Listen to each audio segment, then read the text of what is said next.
and welcome to My Counselor Live. I'm Tori, and I am hosting today's episode and joined by one of our amazing clinicians on the MCO team.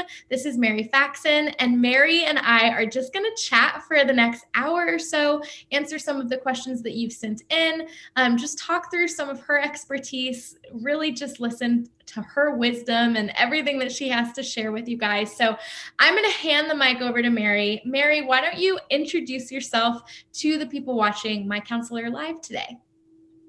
Well, thanks, Tori, for making space for us to join today. This is me and my traditional cup of coffee.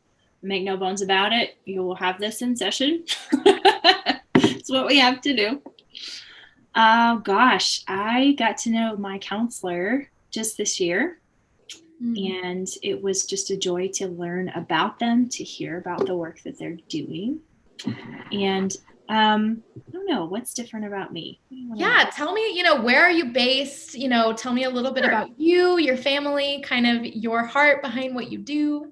Absolutely. Well, welcome to Nashville. I'll say that. This is Love it. Basic area that we're in. I'm a little south of Nashville today.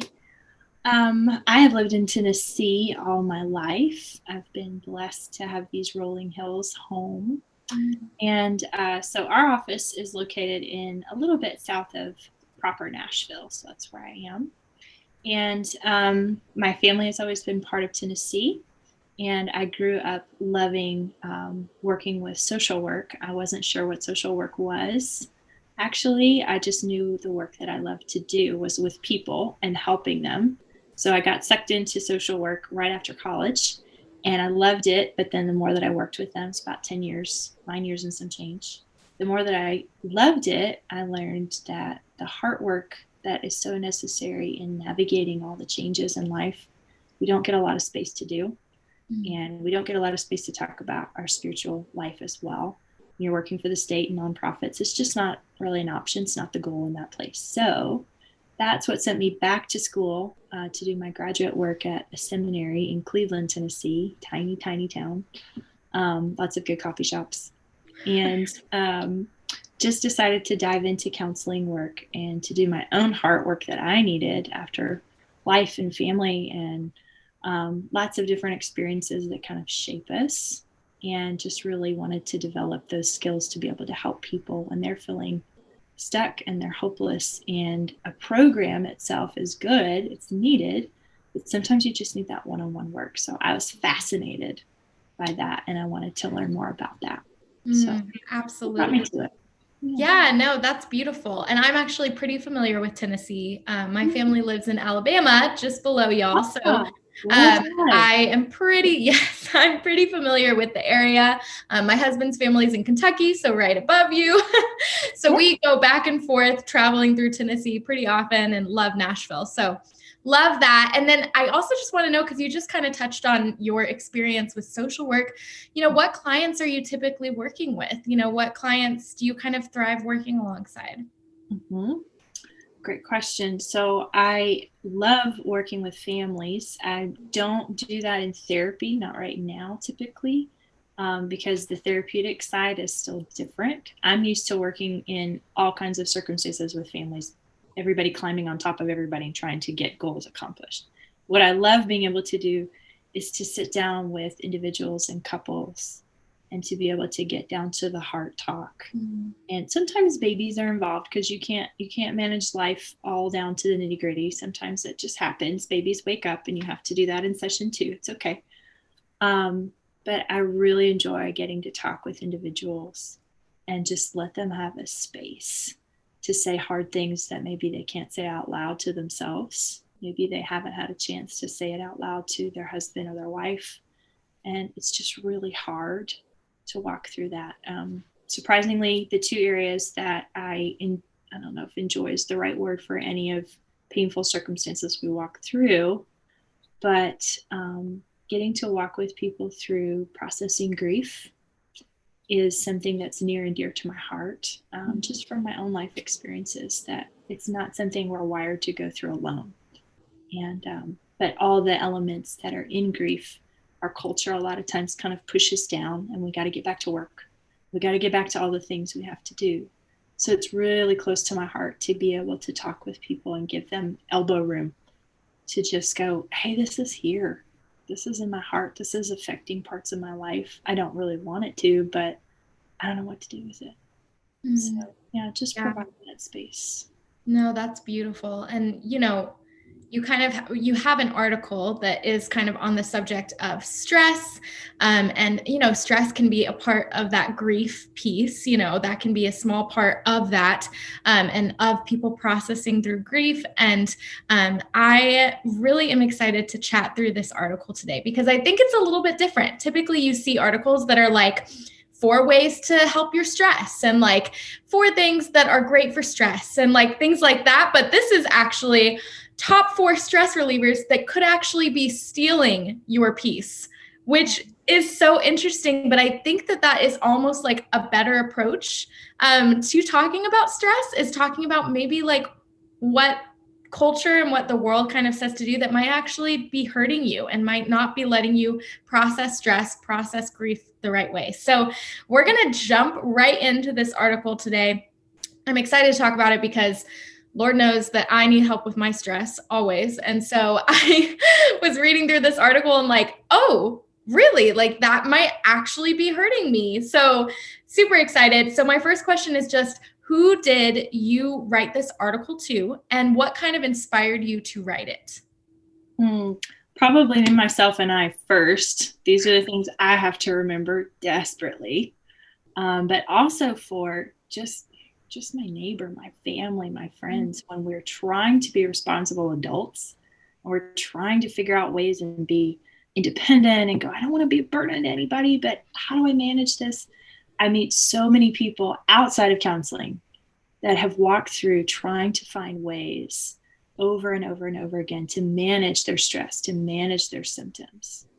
And something I am prone to as well, because I'm just human, is walking through that situation and noticing like, man, I feel worse after I've done all these things that are supposed to help me let go of my stress. What is that about? And so when I started thinking about that and praying through and going, well, you know what?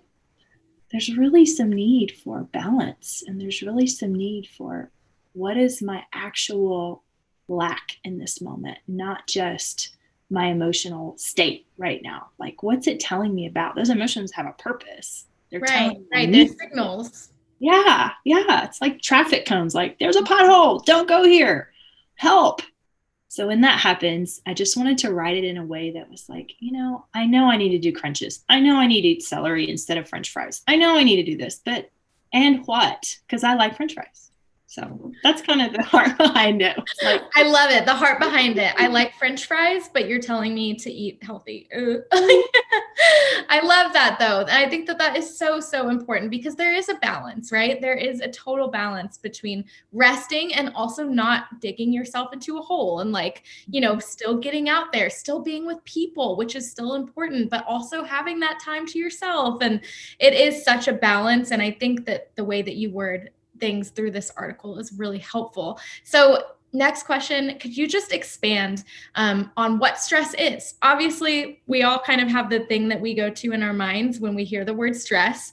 But what would you, as a clinician, kind of, I guess, define stress as? Yeah, in that place of, now forgive my non-clinical words because they fall out when I'm thinking, because I'm stressed. I'm agitated. I'm in a hyper state of awareness. I want to be all the way here. I want to be focused. I want to be present. And I'm putting a lot of energy into thinking on what it is you're asking. And I'm just using this moment as an example because I know for me, when stress kicks in, I'm hyper alert. I'm also worried. I'm kind of thinking heavily about what's going on.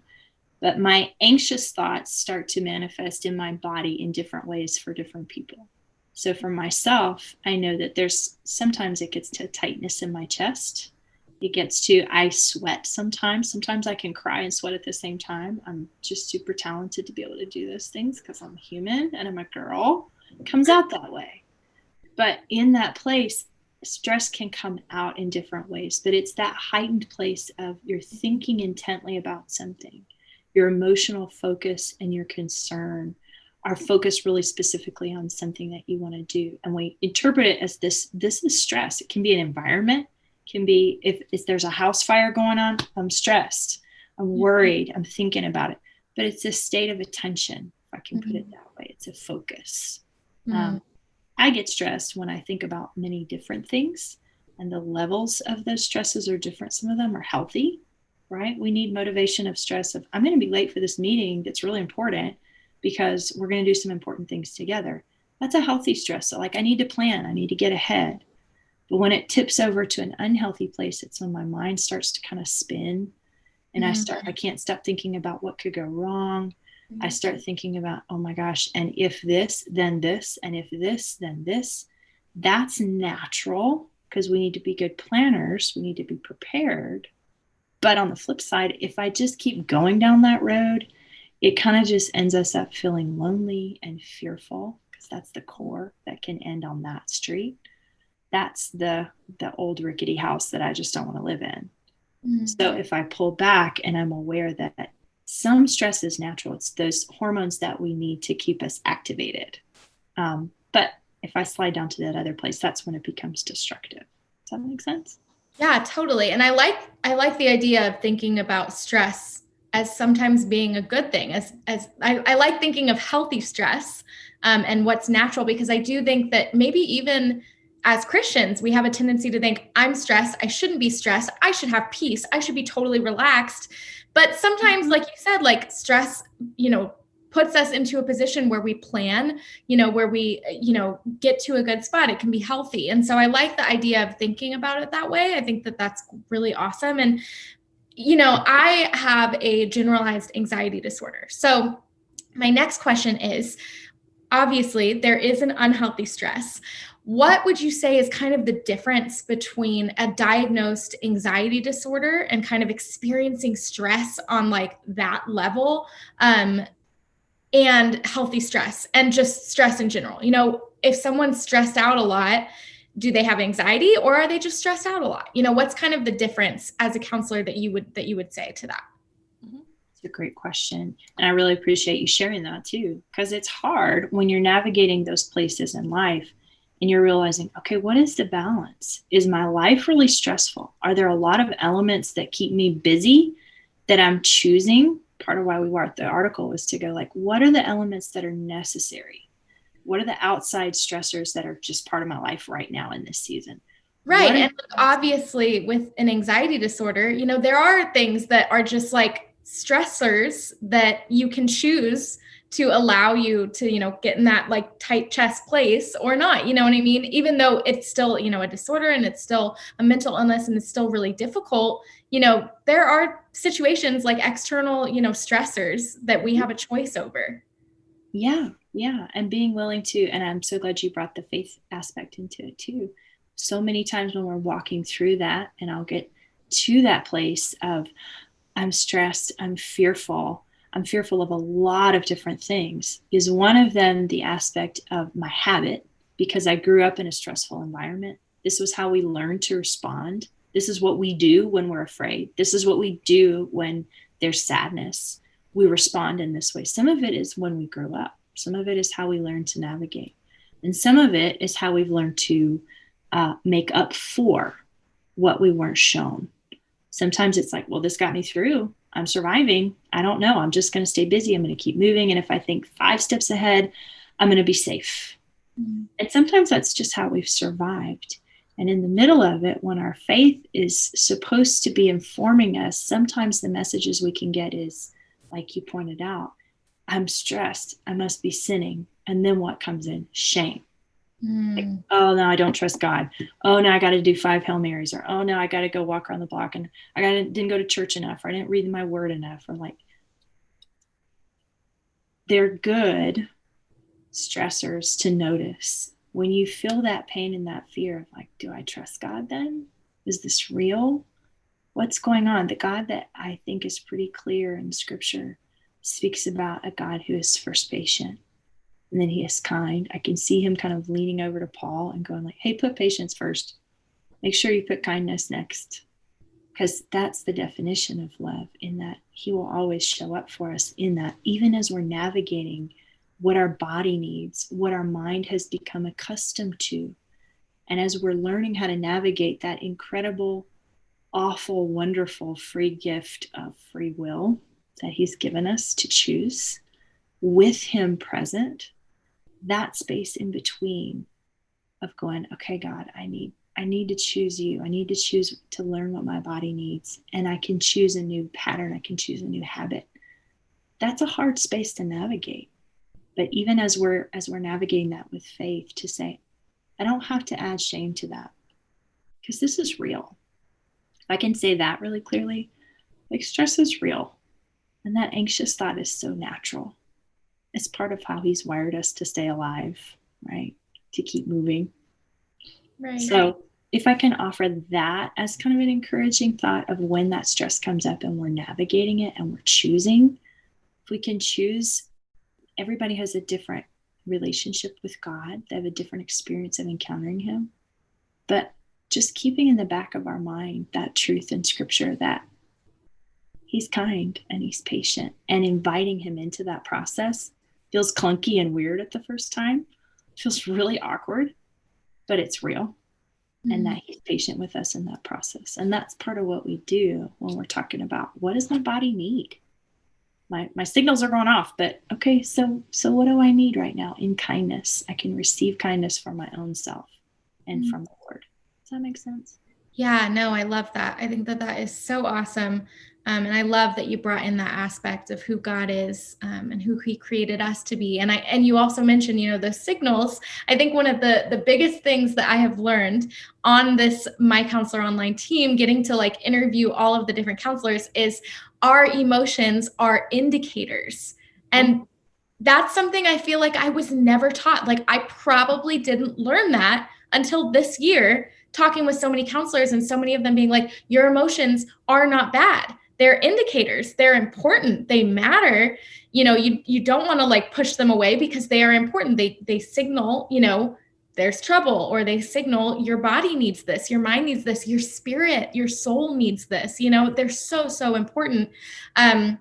So I love that you brought that faith aspect into it, and who God is and who he created us to be. But let's move into those 4 stress relievers that you mentioned that can actually lead to maybe more stress or just stealing our peace. So let's chat through kind of each of them. I want you to expand a little bit on each that you mentioned. So the first one that you mentioned is one that we talked about at the beginning, and one that I think a lot of people think of when they think, ooh, you can relieve your stress by exercise. Let's talk about it. What are your thoughts? Kind of expand on why this could actually be stealing peace. Yeah, rip the Band-Aid off, please. There you go. We are all fans of endorphins. I love them. We know that happens in good exercise routines, but I am just as guilty as the next person. I'm a runner. I love to run. I love the runner's high. I love the release. I love how tired I feel. And those are all those good chemicals that our body needs, right? But like us humans, as we are, we tend to go back to that thing and go, if I feel like this good all the time, then I'm just going to go to this. I'm going to keep going here. And if it feels good, do it. We're wired that way. We don't want to stay around unpleasant things.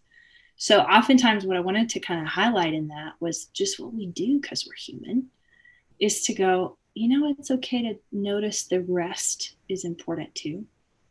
That just as good as it feels to feel those good chemicals, it's also important when we balance out and do rest well. Our body actually can't recuperate, and we can't have the full benefit. Otherwise, I start just getting on another type of hamster wheel, and I start just spinning and spinning. I didn't run today. And that adds to our anxiety. It adds to our, I didn't do these things. Am I worthless? Am I falling off the track?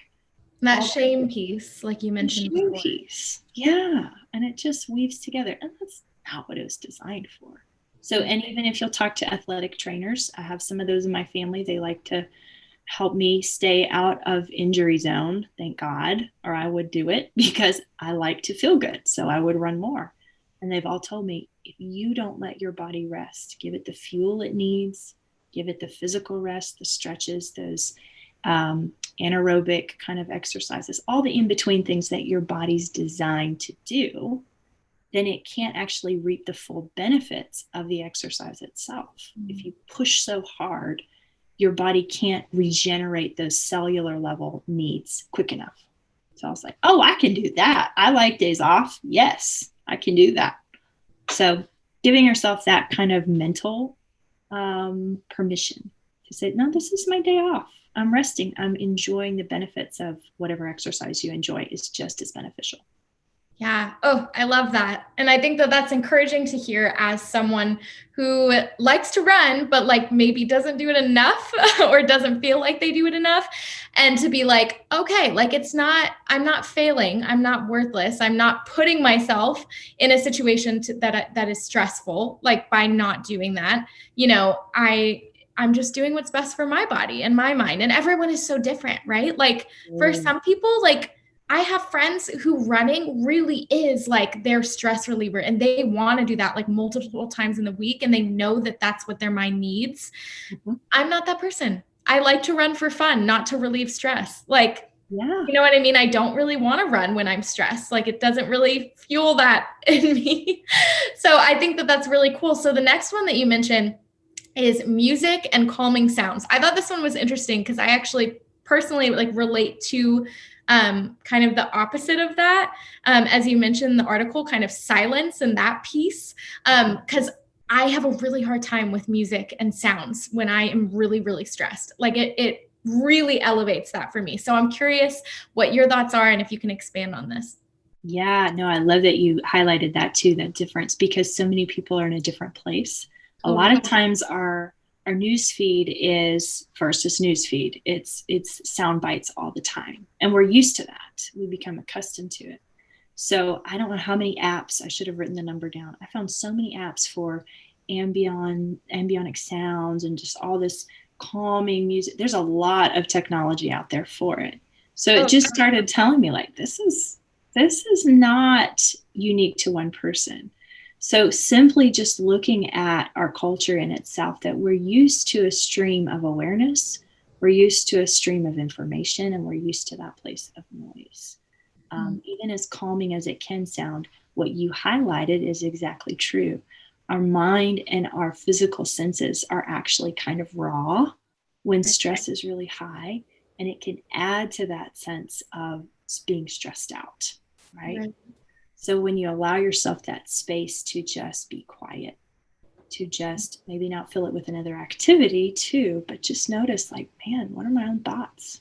Totally. For me, I feel like it is a bit of a sensory overload when I have sounds and like, movement and things like that while I'm stressed. For me, it's just sort of too much. Like it'll put me, like I said before, like I do have an anxiety disorder. It will put me like in a really bad spot if I kind of let all of these things in, and people even like if I'm like, hey, why don't like I invite over 5 of my friends right now in this very stressful, anxious place that I'm in.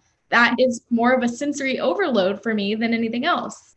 You got it. Yeah, you nailed it. And that's exactly the place of when you're tuning in. The whole point of looking at this is just to go, it's okay to tune in to say, what do I need?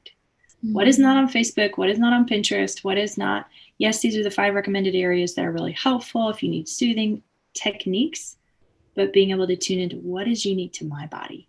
Yeah. What do I need in this moment? And it's such a great piece to be able to realize like silence really helps, even if it feels unfamiliar. For a lot of us and a lot of families I've walked through different things with, noise is a norm. And it's really hard to dial that down and to realize I can be at peace in a lack of sound. It's just been their norm. So trying something new with quiet, maybe something like a little awkward at first. So like, what do I do? What do I do with my hands? What do you mean I just close my eyes and it's quiet? Just try it. Try and see what difference you notice. Yeah. Yes. So then moving into that next piece, which is social connection, is the next that you mentioned. Will you kind of expand on that? Because obviously one of the big things that we're told always, in the church, in counseling, all of this is the importance of connecting with people. So I would love kind of your thoughts on, social connection, and then also like making time for yourself and kind of what's the balance there. Mm-hmm. Yeah. One of the reasons I wanted to pull that, especially this year, COVID has been so hard on so many people, and the isolation um, does such damage to, we are created to be social beings. We absolutely are. And I'm so tender to those places, especially the elderly and people with exacerbated health conditions and things that are just making things so hard. But in this place of being aware that sometimes in our need to feel connected and to feel loved and to feel just the joy of being around people, sometimes when there's a deeper need going on that started the anxiety, that started the stress, if it's an emotional need, if it is a place of just navigating change in life, goodness, if there's ever a year of change, it's 2020 and the unexpected. Sometimes that balance can get overtipped when we just want to continue to talk about the issue, or we just want to be distracted maybe from the issue with people we love, people that bring a lot of life to us. But if we don't also give a little bit of elbow room for our own thoughts, to allow maybe just a small getaway, or maybe just a day to say, you know what, I haven't slowed down just to hear me. I haven't slowed down in that space again, just to say, I can appreciate all the differences we have. I can appreciate my family deeply. Not that absence makes the heart grow fonder. Just an awareness that, you know what, I need to hear my own thoughts. I need to take a little care for what my needs are in that moment. It's not a perfect balance, but it's just an awareness. The question to keep bringing to our own hearts is like, am I feeling the need to connect with the Lord? Am I feeling the need to feel more at peace with busyness with people? Am I distracting myself from actually doing the work of sitting with my own thoughts? And actually, maybe it's making a budget. Maybe it's filling out that job application. Maybe it's taking the nap. Holy naps. They are so holy. Do them. It's good for you. If it's distracting from that work that we need to do, then it's actually going to put us out of balance again. Does that make sense? I hope. Yeah, totally. And then the last one that you mentioned, a stress reliever that could actually be stealing your peace, is organization and planning. What does that even mean exactly? Okay, so I'm guilty of this one too. I love Erin Condren and Blue Sky and all those happy little organizational books and the tabs and the stickers, and I'm a fan, right? Same. I am very I won't even lie. I won't even lie about it. I'm a type A person. Like, I love to have things laid out. I have like calendars for different things. Yeah. I got the bullet journal for this. I've got the calendar app. I've got my reminders have reminders. Right. Yeah. And it's helpful. And even in our rooms, our structure of our homes, a lot of literature being put out in these last couple of years about what order does for your mental sanity. Oh, Mary, I have to fill you in that. And like we said, like, everyone is so different, right? So like the calming sounds, not great for me. Organization, routine, so key in my stress. So key. But obviously, like, everybody's different. But I love hearing you say that, because as someone with an anxiety disorder, as someone who does experience stress pretty regularly, organization and really the structure of my home, how my environment looks, is really important, and totally affects my mental state. You know, if I walk into a dirty house after being out with friends, I am probably going to walk into like a little bit of a mental breakdown a little bit, because I everything doesn't look orderly. Like, maybe if I forget to do my nightly routine, I might wake up the next morning and be like a little bit off, which sounds weird, but that's just the way that my mind kind of functions. Yeah. And it's so natural and it's so true. And I'm so glad we have a lot of the research that's coming out now of how your environment really affects you. And you know when I'm having a rough day because my laundry's not done and my dishes are still in my sink. I'm like, I don't want to look at it. Right. But in that place, it reflects what's going on inside of us. So that's simply the place I wanted to bring to the surface for me. Again, I have to start with me, and then the friends that I know struggle and walk through this, is that I can schedule myself out of receiving joy. I can schedule my day so tightly that I miss the experience of the unexpected in a good way. Now, I fully support when you're walking through experiencing anxiety about how do I know what's going to happen? Structure helps. Structure is a great tool. It's supportive, it's wise, it's wisdom to have a good plan and to be responsible with the gifts, the talents, and the jobs that we've been given. That's being a good steward, right? But in this space in between, if I get so whittled down to, I don't have time for that because I scheduled this, or I structured my house to look like this. I don't leave room for other people's personalities. I don't ultimately leave room for my own personality to keep growing and learning who I am if I hold so tightly to that one plan. Mm-hmm. And I don't leave room for the Lord to bring me a new experience of maybe this person has a little different take when you first get married. Who knows how many times your house just turns upside down. You're going, oh my gosh, you really put it there? Like, why? Or a roommate situation or whatever. You're like, do you never do this? So much. What is going on? Why? How did you survive? You don't have any plans. Like, you can't go out to that extreme. But being in that place where you're just like, gosh, I've got to have wiggle room for something. There's something that God wired us with. Being able to discover that's also creating a smaller window to experience faith in a different way, if I can say it that way. It's an exercise of faith to go, God, I feel safe when I have a plan. But then I also can turn back to the word and remember he has been, he will be, and he has always been. He's never surprised by anything. And that gives me the confidence to be able to lean in. Maybe it's not a leap of faith, maybe it's a lean. To say, God, I want to experience something new with you. If it's in my planning, if it's in my self-care routine, if it's in my schedule, if something goes out of whack, I can lean close to you and know that you weren't surprised by this and you're going to help me navigate it as it happens. Wow. You just spoke directly to me. Beautiful. So good. So good. And I loved, my favorite thing that you just said was that you can schedule yourself out of like joy, and out of like unexpected, like spontaneity, things that God wants to do and putting your trust in the Lord. And I just think that is so good. So last bit, would love for you to just give a word of encouragement to someone watching who maybe struggles with stress, who's maybe feeling the stress right now of 2020 and the holidays and everything that's coming up and happening. What is kind of a word of encouragement at the end of this article that you'd like to give to them? Yes. Oh, I so feel that too. Our own family is navigating, protecting measures for those that are at risk. And the grief, that's like a small mini grief that you're like, man, I can't even have this right now. In that place of just being able to not quite plan for surprises, but almost like the flexibility, being able to go, okay, God, you're with me in this moment. First of all, it's so real. It is so real. And I'm hurting with you. We are all hurting.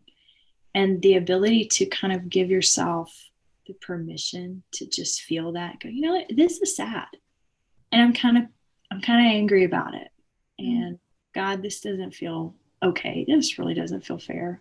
I really wish I could have this. It's almost like instead of trying to hold that balloon underwater, your arms are going to get tired after a minute and it's going to shoot off and hit somebody else in the face. If you can give yourself, or me, usually it's me, if you can give yourself that permission to kind of let some of that air out a little bit at a time, just be honest.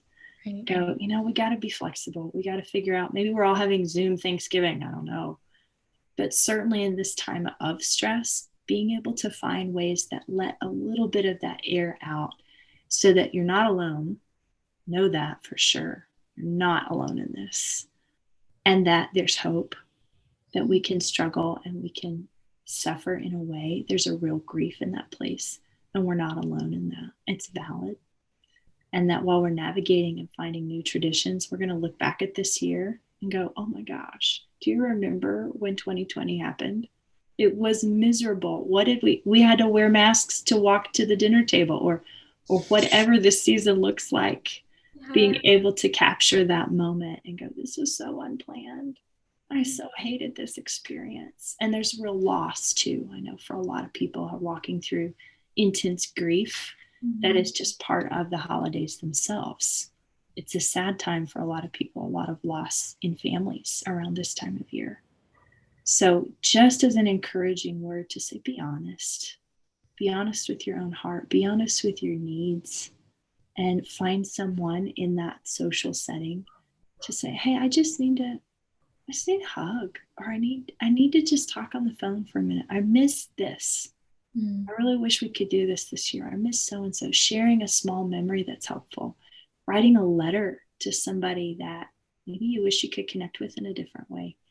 Anything that will help you in this season, in those small ways, letting that air out, that balloon underwater, if you will help you kind of walk through and navigate. It's not a perfect fix. This year is anything but predicted. Yeah. But it's real. It's so real, and you're not alone. And it's not permanent. And it's not, if I can say it this way, it's not punishment from the Lord either. Because that tries to creep into all of us, like, oh my gosh, what have I done to what did I do? Right. contribute to this? What am I doing now? Like, he's hurting with us. The Psalms are full of his emotion. He's an emotional God. He thought it up to bring to us. And that is a place we can encounter him like we never could before. I don't know his kindness when I'm feeling okay, like when I'm hurting. Right. Can't let it in if I'm not kind of in that space. So I would be encouraging just in that way, just to be honest with him, be honest with your loved ones, and walk through it together and be open to just something different. Yeah. Oh, that's beautiful. That is an encouragement to me. And I'm sure it's a huge encouragement to people watching who are maybe in that boat as well. So thank you so much, Mary, just for sharing your wisdom with us through this article, and just your words of advice and encouragement, especially this time of year with just so much going on in 2020, but also the holidays, which are also already like on their own can be a lot. So just love your heart for people and the way that you worded all of that. So guys, if you are just now jumping on, welcome. I'm so excited that you guys are here for this episode of My Counselor Live. I'm Tori, and I am joined by Mary Faxon today, one of our counselors, just chatting through some different things. And we're going to move into kind of the next little segment of the episode, which is kind of our topic, our trending topic that's being kind of researched a lot. Makes sense that this one would be being researched a lot this time of year around the holidays, Thanksgiving and Christmas. A lot of people are researching and trying to figure out what seasonal depression is, right? So seasonal affectiveness disorder. And so Mary, I just want to kind of talk through that with you for a few minutes, kind of get your take and maybe a little bit of wisdom that you would give people struggling with this. I know a lot of friends of mine who are really just hit with that big wave right around Thanksgiving, right around October, November, when the leaves start to change and things get colder, and they just get stuck in this place for months. And it can be really, really dark and really hard. And it is such a real disorder that happens this time of year. So let's start by just talking through what SAD, seasonal affective disorder, is. Mm-hmm. Yeah, great question. And I'm so glad you guys are bringing this up because it's so key right now. Some of the things that we notice with SAD are really affected by typical, diagnosis of major depression. Mm-hmm. When you're noticing those symptoms are coming in, experts recommend that you kind of watch to see if it's true SAD, if it happens over a couple of years' time, where you kind of get to watch those seasons happening and the balance that happens and the shift that happens in your own body. So just kind of being aware, if it's happened a couple of years, you need to look into that. But it looks like the typical, nobody's depression is typical. It's unique, but it looks like the places in your heart that feel like anxious thoughts, looks like sleeping disturbance in your sleep, desire to oversleep when you're noticing that happening, hopelessness, fatigue. Sometimes it's fixating on shame, blame, those kind of thought patterns that are coming up. Sometimes it's also our coping mechanisms that kick in when we notice, like, I don't feel sad, but I'm eating the house. I can't stop eating. Whatever that looks like, you want to shut down, you want to run away. Pretty general areas of almost like a physical fatigue that you just feel when you notice those emotions kicking in. It looks a little different for men and women. Sometimes, and of course, older adults, it looks different. It can feel like a physical pain, trouble with their memory, personality change, suicidal ideation. For older adults, especially older men. And children, it can look different as well. Sleeping patterns, eating patterns, wanting to shut down, that kind of thing. So when we're looking at SAD itself, it looks a lot like clinical depression, but it tends to happen at specific times of the year that are happening and it's really connected to that source of light, and your environment is changing. We talked a little bit about that the beauty and the change around us is happening, and daylight so affects us, that vitamin D and the nutrition that's there. So those are some of the really hard things people are walking through. And it can be, of course, the history. This time of year, a lot of older family members can pass away because of their illness, and it can kind of be memories from past losses or just experiences you've had around the holidays. So that's very real too. So yeah. How common would you say that experiencing this seasonal depression? Yeah, pretty common. Some of the data that I was looking at was saying anywhere from 1 in 10 to 1 in 20 adults, and that's not really even measuring the children, the young adults that just haven't really measured it because of the other hormonal things they're walking through.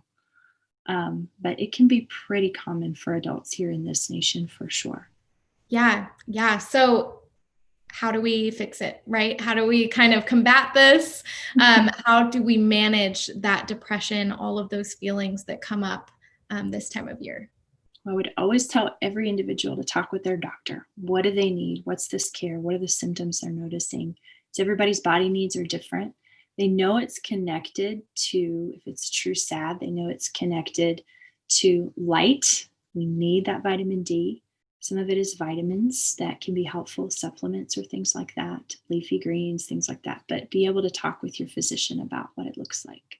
Self-care right now is really important, and noticing what's normal sleep, what's normal activity, getting those good endorphins going on, kind of like the flip side of the article we just spoke about, in that activity is really important to get those endorphins going, to keep you active, to keep your immune system moving well, and keeping social connections in a good balance in your life as well. And something that we kind of miss in cold weather, I think sometimes, is hydration can also be a factor. We don't think about it a lot because it's cold. I don't want to drink cold water. I want to drink hot coffee. Making sure hydration is part of your day too. So small things that look like taking care of depression also apply to this time of year. I've heard some technology about lights that you can get in your home, getting outside, letting your eyes look expansively at large horizon areas and not just the screen.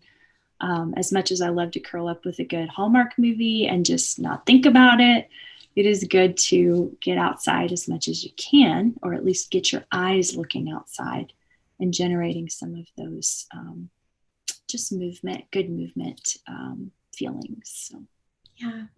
So good. Such great advice. And hopefully that's able to kind of speak into the people that have questions about this. Maybe they're just now realizing, oh, I've been experiencing this for years, and, they've never really known it and known how to take care of themselves in those places. So thank you just for your tenderness in answering that question. So you guys, we're going to jump into the last piece of our My Counselor Live episode, which it always just flies by. These episodes just fly by. They're so fast.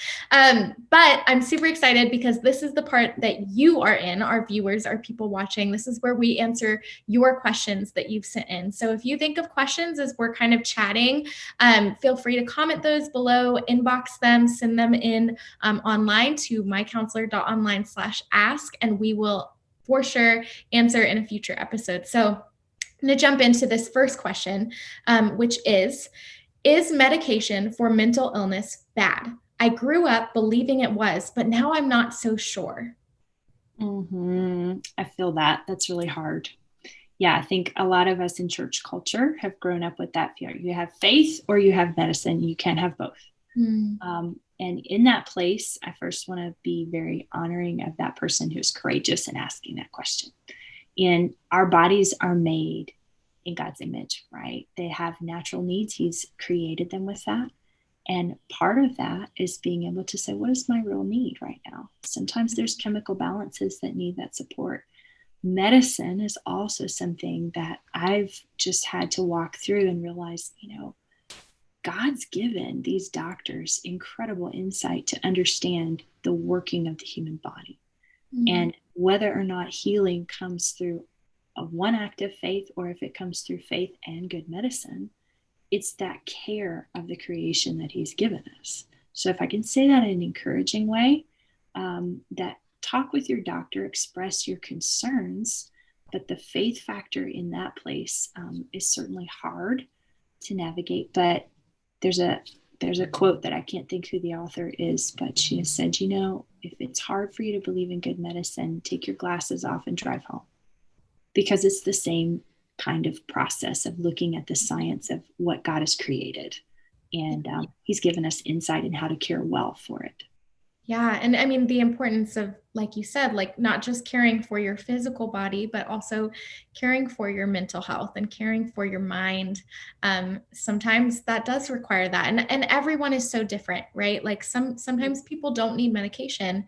But it is so important to take that like kind of lens into your own mind and be like, what is it that I need? My next question would just be maybe like around that. Is it possible to only take medication for a short time? Or is it possible also on the other end to end up, maybe taking it forever just to help with that balance? It is. Yeah. Always check with your doctor. Always keep a good monitoring process going on. Certainly in counseling, when we talk about, do I need some anti-anxiety meds while I'm processing the things that are going on emotionally to take the edge off of those intense emotions while you're doing the internal work? Yes, it's absolutely possible to do that short term, seeing it work well. For other people, they may notice that it balances out with dietary changes or environmental changes, and they're able to come off of medication after consulting their doctor. But certainly it's a tool, just like glasses, just like corrective wear for your sight. Sometimes you just need it to be able to navigate some intense emotions and intense processes for yourself. Yeah. Love that. So good. And I also, similarly kind of grew up in a home where it was kind of thought that medication was maybe a lack of trust or a lack of faith, things like that. And it is hard to kind of get past that shame piece of, am I doing something wrong by taking care of my mind in the way that it needs? So yeah, for sure. Okay, so last question before we kind of wrap things up. This question came in online and they said, how can I move past the grief of growing up in a toxic family environment? I want to forgive and move on, but just can't shake the anger and sadness I feel over this. Mm-hmm. Yeah, it is such a hard place. And to realize that the toxicity came from people that you love most often, in that piece that we hear, grief is very present. So the two things we talk about, and counselors that have been doing this much longer than I have, much wiser, have a great way to say this. There's a difference between trust and forgiveness. And there's a place that we're able to say, I can extend forgiveness for someone when I recognize they made choices that impacted me, whether or not they understood what those choices were doing, whether they were from selfish motives or not, or if they were willful harm. I can release them and understand where they were in their life. I can choose to forgive them, because forgiveness is between me and God, right? It's choosing to say, God, I turn them loose. They don't have any more real estate in my heart and my mind. I don't want them to have that. I give them back to you. They made a choice and it wasn't mine. But trust is something that's earned over time. So that comes back to some healthy boundaries of I can forgive somebody, I can release them and the bitterness, I can turn that loose, but I don't have to allow them access to my heart, to my mind, without an understanding of have they shown worthy over time, that they're trustworthy? Have they shown that they value me? Have they shown that they care? And that's a normal and a healthy way to evaluate. That's a healthy boundary. And trust is earned, right? Yeah, that's good. That's really good. And I mean, I feel like I'm even thinking this question this time of year around the holidays when you're maybe visiting family or not visiting family, depending on the situation this year. But, I just think about just how much can kind of get brought up in those family visits, right? How many wounds can kind of be reopened or even just realized for the first time. And it can just be a really hard space to be in. It can be a hard season for families. Mm-hmm. Yeah, it is. And being able to be honest with your own heart before you ever get there may come to having a plan, going, hey, what? I know I can handle this, and I've processed maybe my own grief. I've been honest with my own heart, and it's hard for me to be around so-and-so. They haven't been honest, or they haven't been able to process with me. Just kind of having a kindness aspect of your planning for your holidays to go, maybe I can't spend all weekend there. Maybe I can spend one day, and then I can come back, to give yourself kind of that elbow room to go, I got to be honest with what I need. Got to be honest with what's healthy for us as a family. And setting those healthy boundaries for yourself is really normal. Let the grief have a place. Let it be heard in a healthy way. Be honest with what you need in that grieving process. But it's okay to set those healthy boundaries too. And go, I don't have to spend a week there. I can do a couple of days. Right. Yeah, for sure. I love that. And it's just so funny being an adult and visiting family now, and you can make those choices. You can set those boundaries that maybe were a little bit different when you were, in high school and, things like that. So good. And that, kind of wraps up the episode today. So we did it. Mary, thank you so much for tuning in, for joining us and just sharing your heart with our viewers. I just so appreciate it. And you guys, if you're watching and you connected with Mary, feel free to check her out, maybe book a session with her and be able to talk with her. Like she said, she is incredible as you walk through grief, stress, anxiety, all of those different things and so much more. So Mary, thank you just for setting aside your time today to talk with us. Absolutely. It was a joy. Pleasure. Awesome. All right, you guys. Well, we will see you next week for another episode of My Counselor Live. Have an awesome week, and we'll see you soon.